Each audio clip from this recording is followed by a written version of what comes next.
Hi, this is Barbara, Styles for Mile 79, and I wanted to show you how to make some of these really pretty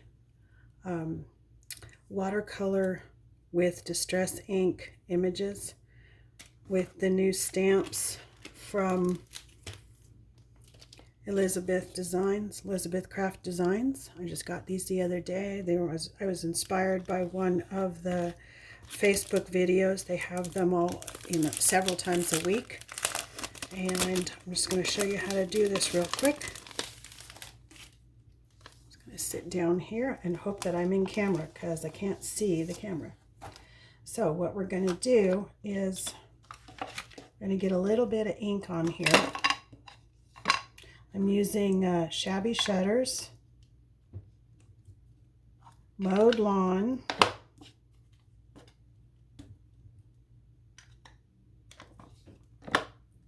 mustard seed, and spiced marmalade, which is a little bit brighter than the pumpkin I was using earlier. And then I'm going to stamp this. Now, since it's such a large image, this one, I'm just going to lay it on here, ink it, and press this into it so you can see what I'm doing.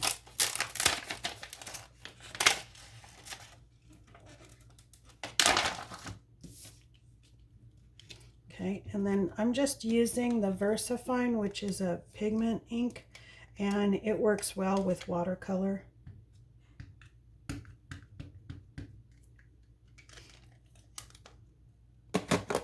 And then I'm just going to lay this down. I have samples of calligraphy I was doing, so you'll get to see that. But I was just going to lay this down on here. And you just give it a nice little back rub. And you can get away with this because it's a bigger stamp. See how nice it comes out?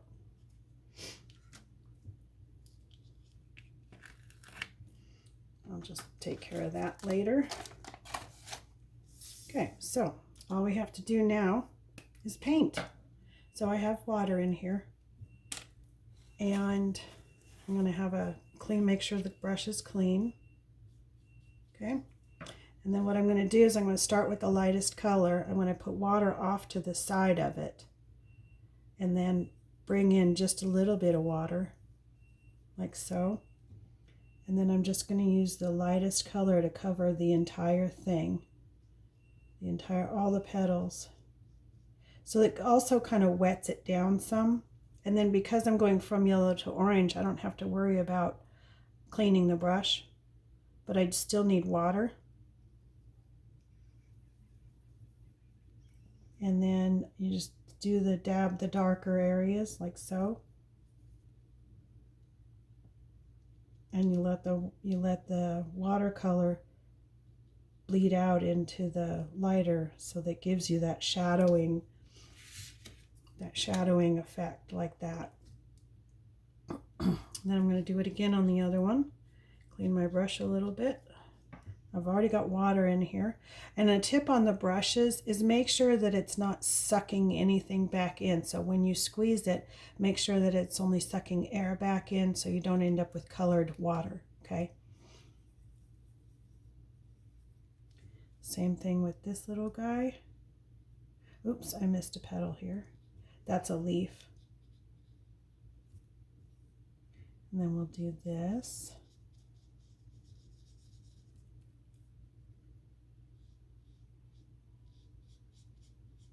It just makes it super fast, and it feels like watercoloring because it is. You're using your distress inks, which are, they move with water really well. And then just do a little bit of shading on the bottom here with just a dash, a line right there. And then we'll get this that I missed earlier. And then we'll get this down here. You want to puddle it where the shading on the stamp is and work your way out from there so it kind of fades out some. And you can do this a few times. I did this, it's got 3 layers on it, on that one. That's why this one looks so much lighter. Plus I used oranges on this one and I'm using yellows on this one. So this is folded over. So since it's folded over, I'm going to do a little bit of shadow along here. So it gives that little section like a highlight. There we go there. And that's a different petal, and it's in, this one's in front, so I'm going to shadow behind it like that. You can see how it starts to dry and fade out just a little bit. So I'm going to come back in with a little bit more. Like so.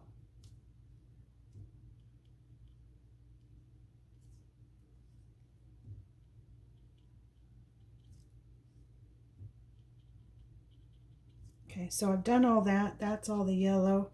I'm just going to let that be nice and light and bright. And then again, I start with the lightest. So this is the Shabby Shutters. I'm going to put the water off to the side and wait for it to suck back in. You can hear it. And then do the lightest first. And because you're watercoloring, it really doesn't matter if you stay in the lines. You know, it gives that look of you know, little ethereal look. And I'm probably going to be fussy cutting this out and putting it in one of my books. I'll show you that in a little bit. But I just wanted to show you how easy it is to do this. Get a little darker there. Okay, so, and you can see it's kind of like a halo around them. So when you trim, you don't have to worry about you know, being too close in the lines, and it gives it that effect that. And then I can again, I need to clean just a little there, and then we're just going to use a little bit of this to brighten things up. So down in here, and then on one side, down in here, and on one side. Keep your color content on one side. It gives you that look of where the light is coming from. Just like so. And this this pad I'm using is just, all I did was use a piece of cardstock and laminate it so that it's easy to clean off. So that's done, easy peasy. And it will buckle a little bit, then, but as it dries, it flattens back out again. So this is done. I'm done with this. That was pretty quick, wasn't it? Wipe this down. And it comes nice and clean, real easy. Then I wanted to show you, I made a whole bunch of these. Excuse me. So what I did here was I squished and sprayed, and then I swirled and pounced first. And then I went back in with the Mowed Lawn and did the green, and with the carved pumpkin and did the orange. And that's going to be a card front. This one I did the same. I watered down the Mowed Lawn, and then I went back in with the same colors I mentioned. This one is picked raspberry, candied apple, and carved pumpkin with a dash of yellow, but you really can't see it except right there. So that's those. And then I did fussy cut these. You saw this one already. And then I used, I'm doing the Elizabeth Craft Design planners, and so I did this page for week number 5 in January, and all I did was fussy cut, and this was just all I did the splatter smush thing first, and then I painted throughout with the orange, so like where there was no there was white paper on that, I just painted the yellow and the orange in there to give it some colors. And then these are dies from another set that's by Cuttlebug. But that's it.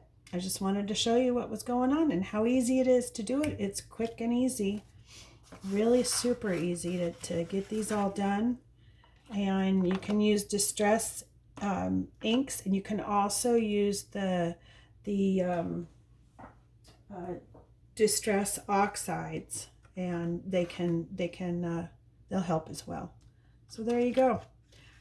I hope you guys have a great day. Bye.